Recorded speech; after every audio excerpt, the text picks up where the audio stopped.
Bonjour à tous, bienvenue dans Bonjour chez vous. Alors aujourd'hui, on aborde un thème super intéressant, super riche. Comment comprendre l'Ancien Testament? Alors certains, vous allez me dire, c'est facile de comprendre l'Ancien Testament. C'est pas si simple que ça. Il suffit de lire l'hébreu. Hein. Il suffit de lire l'hébreu, tout simplement. Lisez-vous l'hébreu, pas moi en tout cas. Donc en tout cas, j'ai avec moi quelqu'un qui sait lire l'hébreu, Jonathan Berceau, bonjour. Bon matin. Ça va Bonjour bien? chez vous. Salut Omer, ça va toi aussi? Bonjour, qui ne lit pas l'hébreu, Tu ne lis pas l'hébreu? mais qui a le Saint-Esprit. Ah, c'est vrai que ça aide. C'est vrai que ça aide. L'idée, c'est d'avoir les deux, c'est encore mieux. C'est moins drôle. Je t'encourage, tu peux encore te lancer dans des cours Un d'hébreu. kol radash tarat hashamesh. Mais préférais je ça. n'aurais pas dit mieux. Ça veut Il n'y a dire rien de nouveau sous le soleil. rien de nouveau sous le soleil. Ah là là, l'hébreu, non, je me suis pas lancée là-dedans. J'essaye encore d'apprendre l'anglais, tu vois. Donc, je suis encore à ce stade-là, moi. Omer, au moins, toi, tu m'as battu sur ça. I understand. Oh, yes. Aujourd'hui, on parle du nouveau, de l'Ancien Testament, pardon, mais du Nouveau aussi, puisque forcément, les deux sont liés. Et Jonathan, on te fait travailler aujourd'hui. Tu vas faire la pensée, mais tu vas aussi faire deux rubriques, une question et une réponse. Premièrement, tu répondras à la question: les chrétiens doivent-ils obéir aux lois de l'Ancien Testament? C'est hyper important. Il peut y avoir beaucoup de confusion par rapport à tout ça. Et la deuxième question: pourquoi Dieu semble-t-il plus dur dans l'Ancien Testament et même certains diront plus méchant? Est-ce que c'est le même Dieu dans l'Ancien et dans le Nouveau? Sévère. Exactement. Donc on verra tout ça dans cette émission où on va pouvoir décortiquer ensemble. Et je crois qu'après cette émission, vous lirez peut-être plus l'Ancien Testament de la même façon, ou en tout cas avec la même paire de lunettes, on va dire. Allez Jonathan, on commence tout de suite avec toi, avec notre pensée du jour.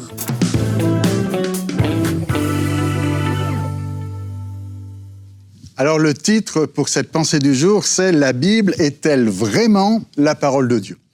Vraiment. Il faut croire qu'il peut y avoir des doutes. Alors évidemment, pour un chrétien, il va dire « Mais évidemment, la Bible, c'est la parole de Dieu, puisque la Bible dit qu'elle est la parole de Dieu. » Alors certains vont dire que c'est un peu une référence circulaire. Est-ce qu'on peut croire que la Bible est la parole de Dieu juste parce qu'elle dit elle-même qu'elle est la parole de Dieu? Alors il faut comprendre, ça vient d'où la Bible?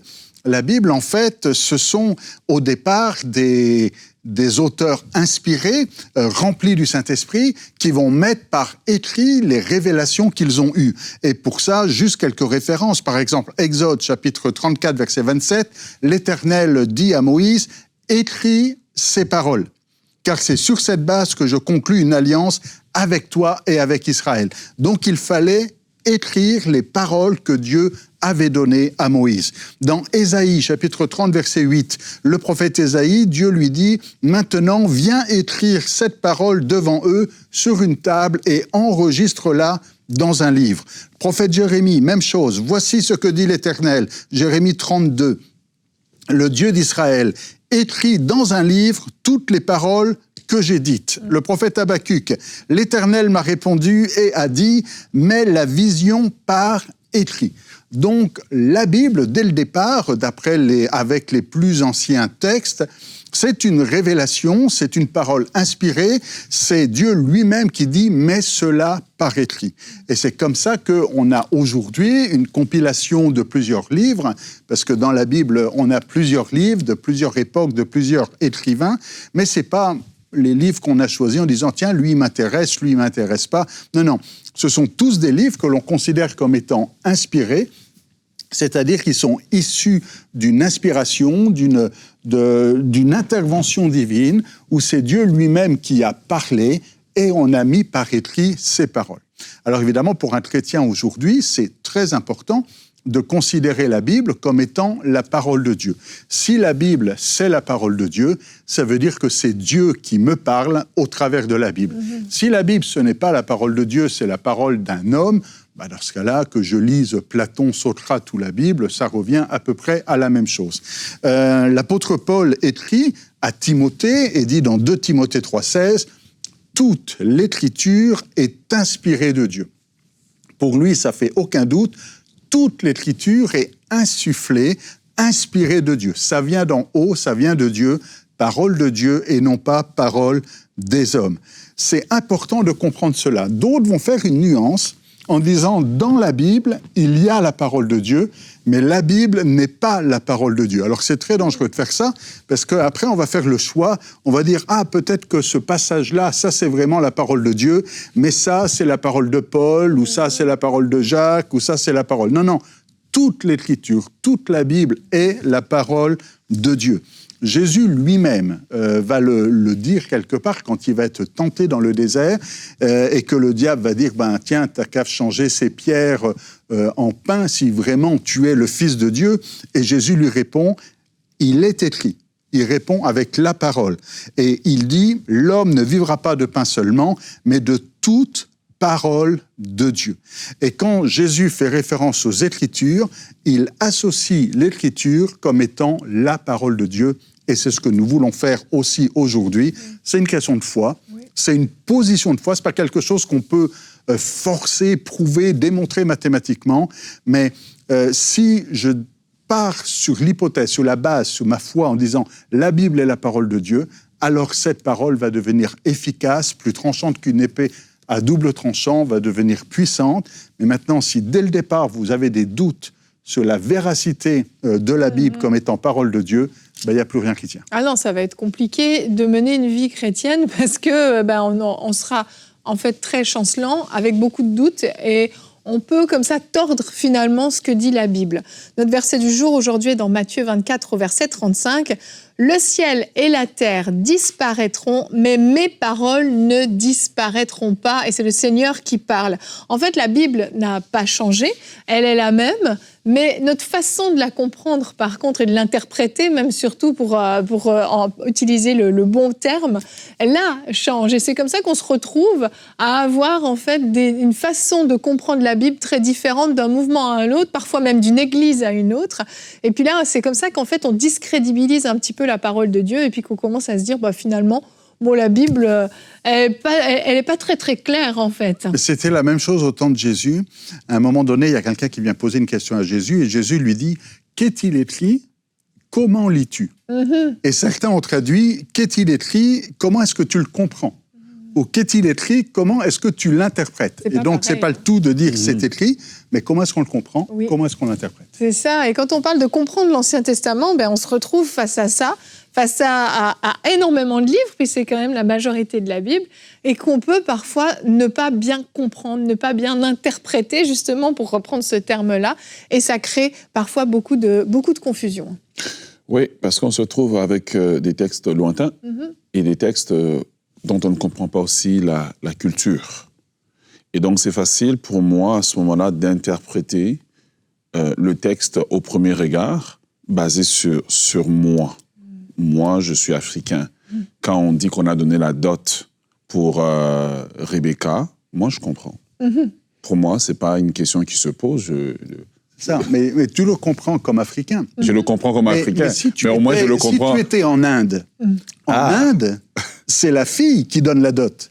Ah. Et si tu es en Suisse, il n'y a pas de dot, mais tu peux donner du fromage. Mais même en Suisse, mes arrière-grands-parents, la fille, il y avait un trousseau avec la fille. C'est vrai. Donc la fille venait avec une espèce de dot. Oui, avec les draps brodés, les torchons de cuisine. Mais ça venait de la fille, ça venait pas du gars. C'est vrai. C'est ça, donc... Mais l'aspect culturel. Mais en fait, ce que je veux dire, c'est que au moins le terme, il est compréhensible.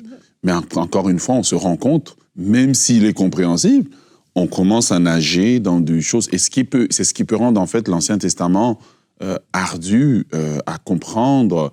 Et parfois, je pense que Jonathan va en parler tout à l'heure, des choix qui vont être faits parfois dans l'Ancien Testament, nous, on va les regarder avec les yeux de la société d'aujourd'hui, des yeux de, comment on appelle ça encore, de la démocratie. Voilà le choix démocratique, etc. Mais à l'époque, ça n'opérait pas comme ça, Dieu n'opère pas comme ça.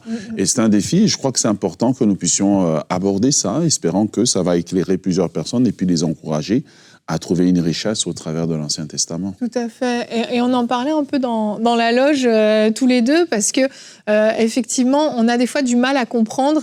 On a l'impression d'une grande différence en fait entre l'Ancien et le Nouveau Testament. On en parlera tout à l'heure, mais on a presque l'impression que c'est pas le même Dieu, mais finalement, en fait, c'est la révélation qui est différente. C'est ça, il y a une progression. L'apôtre Paul va même dire que l'Ancien Testament, c'était l'ombre des choses à venir.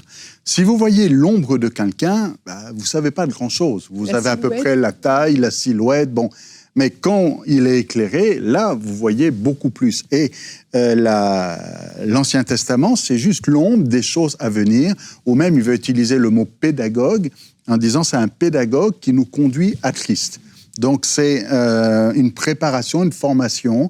Donc, c'est pas clair. L'apôtre Paul va parler de ceux qui lisent les Écritures. Là, ils ont comme un voile.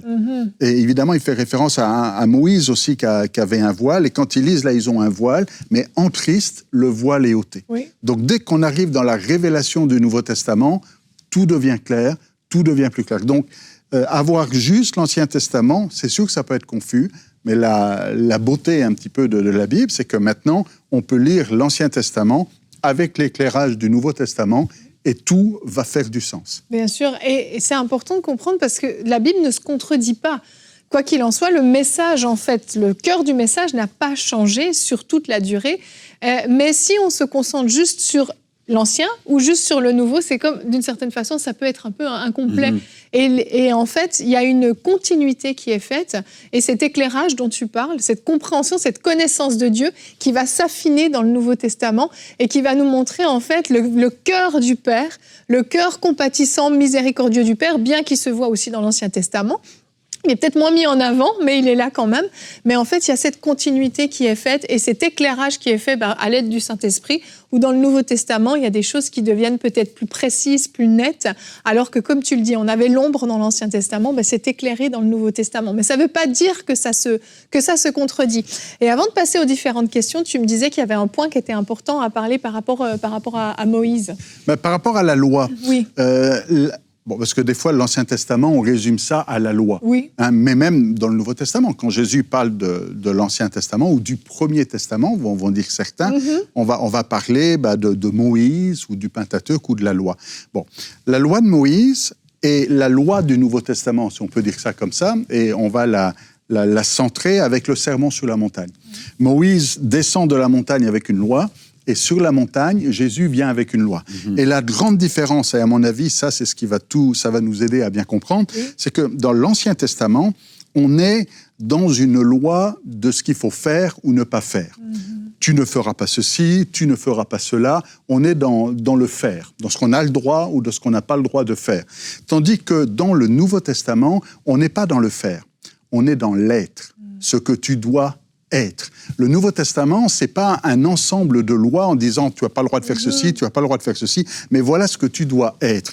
Et si tu es bon, si tu es généreux, si tu es compatissant, si tu es rempli de l'amour de Dieu, c'est sûr qu'il y a des choses que tu vas faire d'une certaine manière. Ça va émaner de toi. Et c'est de l'abondance du cœur que la bouche parle et qu'il va y avoir des actes de bonté, de générosité. Voilà. Mais tu ne vas pas être généreux parce que tu es obligé d'être généreux. Tu vas être généreux parce qu'à l'intérieur de toi, ton être a changé.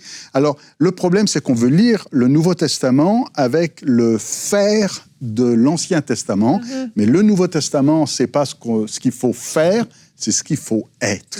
C'est ça. Cette loi gravée dans nos cœurs, c'est ça, comme dit la Bible. Et on enchaîne, puisqu'on parle de la loi, on va enchaîner, on va passer donc à notre rubrique une question, une réponse. Alors, la première question, les chrétiens doivent-ils obéir aux lois de l'Ancien Testament ? On y va avec cette rubrique.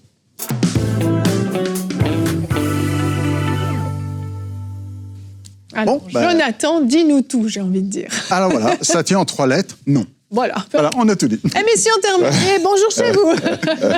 Le chrétien doit-il obéir aux lois de l'Ancien Testament ? Alors des fois, pour piéger un petit peu, vous voyez, moi aussi j'essaye de piéger des pasteurs qui viennent avec des questions comme ça, en disant, est-ce que le chrétien est soumis aux 10 commandements ? On va limiter ça. Là, on parle des lois de l'Ancien Testament et on va parler des 10 commandements. Et la plupart vont répondre, mais bien sûr que le chrétien, il doit faire les 10 commandements, ne pas voler, ne pas tuer. Pas commettre d'adultère. Et le 3e commandement ? C'est quoi le 3e ? Le 3e, c'est le sabbat. Le 3e des 10 commandements. Est-ce que vous faites le sabbat, vous ? On va dire, non, l'apôtre Paul, il est clair, on ne fait pas le sabbat. Donc, en fait, on est des chrétiens des 9 commandements. Vous voyez ? Donc déjà, il y a quelque chose qui ne marche pas. où on dit, oui, le chrétien, il doit suivre les 10 commandements, mais finalement, c'est plus 10, c'est 9 seulement. Parce que, d'une certaine manière, le chrétien du Nouveau Testament n'est pas sous la loi de l'Ancien Testament. Voilà. Mais Jésus va amplifier la loi. C'est-à-dire, c'est plus la loi de l'Ancien Testament, mais il va rendre ça peut-être même encore à un niveau supérieur. Vous savez, par exemple, dans Matthieu chapitre 5, Jésus dit, vous avez appris qu'il a été dit, tu ne commettras pas de meurtre. Celui qui commet un meurtre mérite de passer en jugement. Mais moi, je vous dis, dit Jésus, que tout homme qui se met sans raison en colère contre son frère mérite de passer en jugement. Jésus dit, avant, c'était le faire. Si tu étais meurtrier, tu étais coupable. Maintenant, si à l'intérieur de toi, tu penses du mal de ton frère, tu dis quel stupide, quel imbécile, raca, ça veut dire littéralement, il est creux, là, il n'y a rien dedans. Si tu penses ça de ton frère, tu as déjà commis. Et Jésus dit, Moïse a dit, tu ne commettras pas d'adultère. Tu feras pas d'adultère. Et là, c'est le faire. C'est soit on l'a fait, soit on l'a pas fait. Mais Jésus dit, si dans ta tête, tu convoites la femme de ton prochain, tu as commis l'adultère. Il va dire, mais non, j'ai rien fait, j'ai juste pensé. Ben oui, mais ça, pour Jésus, vous voyez, Jésus met la barre plus haut. Donc, le Nouveau Testament n'est pas celui qui va gommer tout ce qui a été dit dans l'Ancien Testament, mais on voit que les exigences deviennent même plus élevées. Donc, le chrétien du Nouveau Testament doit suivre tout ce qui est confirmé ou révélé ou amplifié, on va dire, dans le Nouveau Testament, mais dans toutes les prescriptions de l'Ancien Testament. Concernant les prescriptions alimentaires, l'apôtre Paul va dire, nous, on n'est plus dans l'alimentaire, là. Hein. Il y en a qui mangent de la viande, il y en a qui ne mangent pas de viande, et il ne rentre pas dans ces débats-là. Toutes les prescriptions alimentaires, les prescriptions concernant les sacrifices, les tenues vestimentaires, toutes sortes de choses de la loi, le chrétien n'est pas soumis à ces choses. Est-ce que ça veut dire qu'on n'a plus besoin de l'Ancien Testament? Non, parce qu'il y a toujours des choses pour nous servir d'instruction, c'est utile, et on va apprendre des choses. Ce que Dieu n'aimait pas dans l'Ancien Testament, il l'aime toujours pas dans le Nouveau. Dieu n'a pas changé. Mais on n'est plus sous la loi, dans le sens sous l'obligation et la contrainte de mettre en pratique ce que l'Ancien Testament nous demandait. C'est ça. Et en fait, ça reprend le point dont tu nous parlais tout à l'heure, cette histoire de cœur, finalement. Voilà, on n'est plus Jésus dans le faire. se concentre beaucoup plus sur l'état de notre cœur, puisque c'est de là que tout part, en fait. Bon, est-ce que je peux ouvrir en 30 secondes le sujet de la dîme? Bon, en 30 secondes, la dîme, c'est fort. Hein? Vas-y, on va dire, mais la dîme, c'est la loi. En fait, le Nouveau Testament dit, non, si tu donnes, c'est pas parce que tu dois, mais c'est parce que tu es généreux. C'est un acte d'adoration, c'est un acte d'amour, c'est un acte de générosité. Mais j'ouvre une parenthèse, la dîme, c'est même pas la loi. Parce que Melchisédek, par exemple, c'était avant la loi. Mais bon, tout ça pour dire qu'aujourd'hui, le chrétien ne fait pas par obligation. Il n'y a pas d'obligation.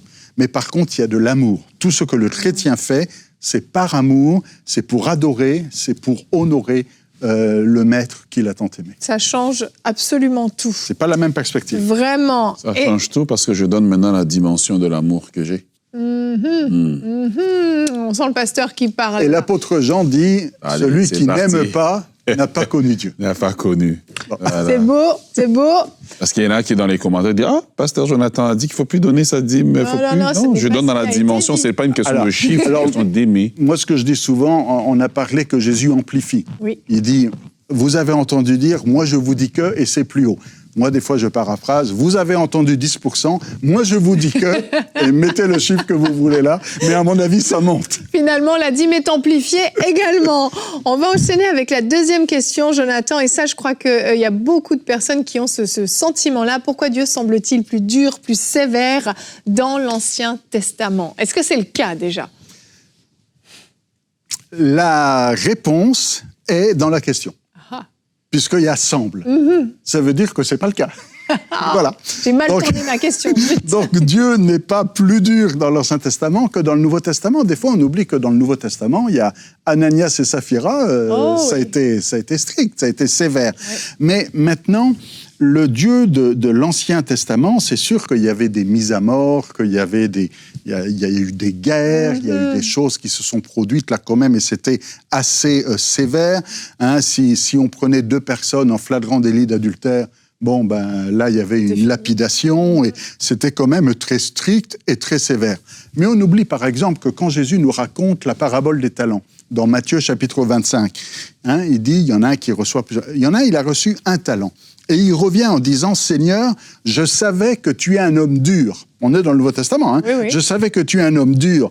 Tu moissonnes où tu n'as pas semé, tu récoltes où tu n'as pas planté. J'ai eu peur, je suis allé cacher cet argent. Et le maître dit, mais tu savais que j'étais un homme dur et tu as été paresseux. Tu aurais pu au moins mettre l'argent à la banque. Il y aurait eu quelques intérêts. Et ça finit mal pour lui, d'ailleurs. Et ça finit mal pour lui. Donc, le Dieu du Nouveau Testament, c'est le même que le Dieu de l'Ancien Testament. Maintenant, c'est sûr que la révélation est différente, que dans le Nouveau Testament, on va voir de quel amour le Père nous a aimés. Hein, va dire l'apôtre Jean, de ce qu'il a fait de nous ses enfants. Ou que Dieu prouve son amour pour nous, en ce que, lorsque nous étions encore pécheurs, Christ est mort pour nous. Donc c'est sûr qu'il y a une révélation d'amour dans le Nouveau Testament, il y a une amplification, et on connaît Dieu d'une manière plus intense et plus vraie que ce n'était pas tout à fait le cas dans l'Ancien Testament. Dans l'Ancien Testament, la révélation, elle est partielle, on connaît une partie de Dieu, et dans le Nouveau Testament, en Christ, Jésus dira, celui qui m'a vu a vu le Père, et là on a une révélation qui est plus exacte que ce qu'il y avait dans l'Ancien Testament.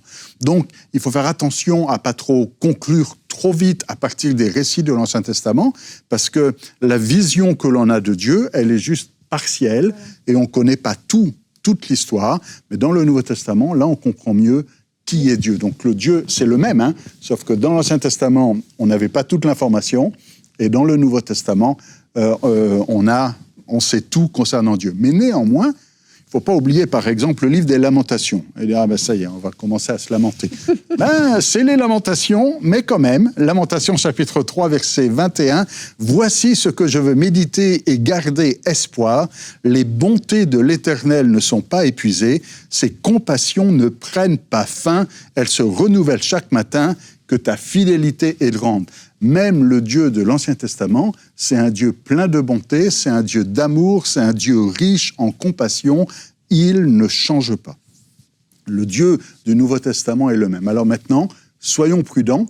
Avant de dire le Dieu de l'Ancien Testament, je ne l'aime pas, moi j'aime le Dieu du Nouveau Testament, c'est le même. Hein. Et le Dieu du Nouveau Testament est aussi un Dieu sévère. Oui.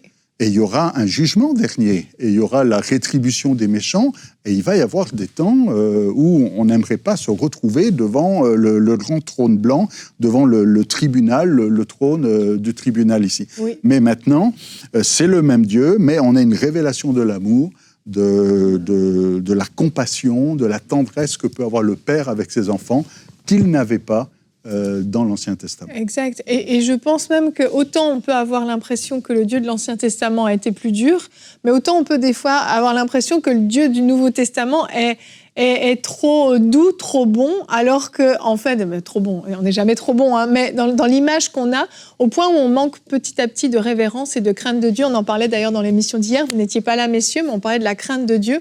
Et en fait, on a un peu falsifié les choses et on a édulcoré quand même cette droiture de Dieu, cette justice de Dieu, cette fermeté de Dieu qui n'a pas changé. Et il y a ce verset dans le Nouveau Testament, on ne se moque pas de Dieu.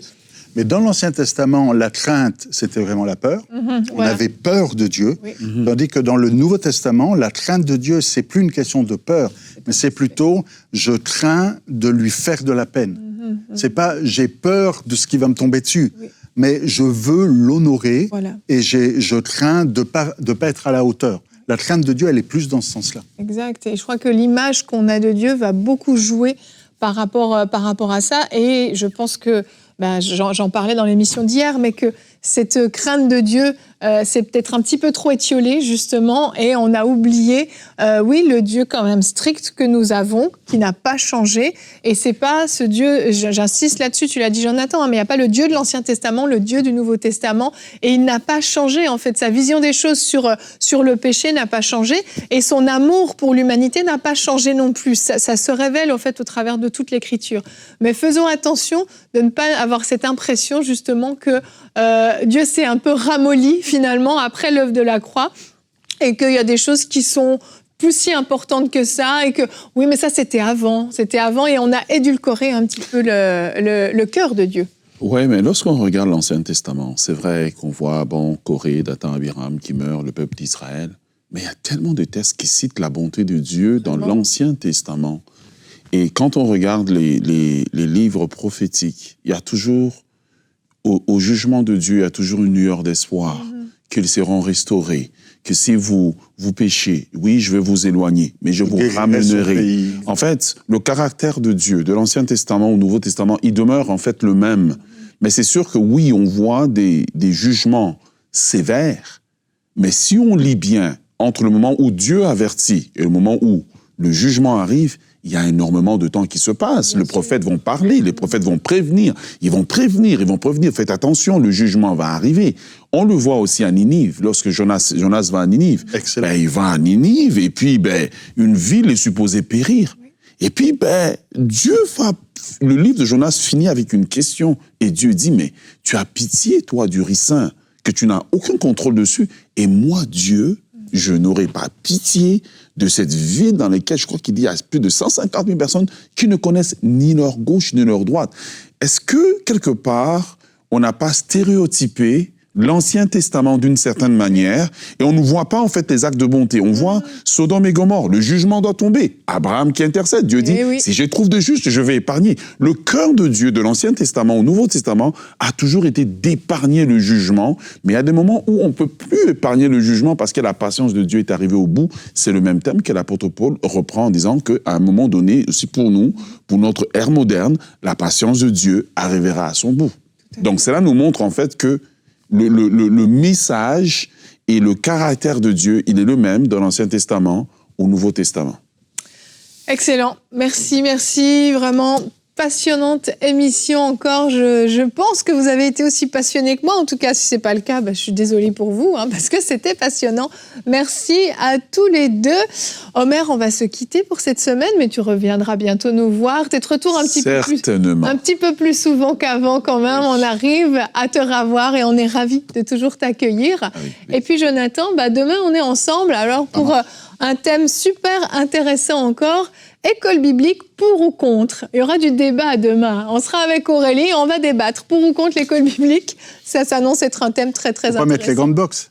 Si tu veux, tu peux. Aurélie aime énormément les débats en plus. Mais bon, on a le même esprit, donc normalement, on finira par se mettre d'accord en tout cas. Alors on se retrouve demain. Merci d'avoir été avec nous et bonjour chez vous.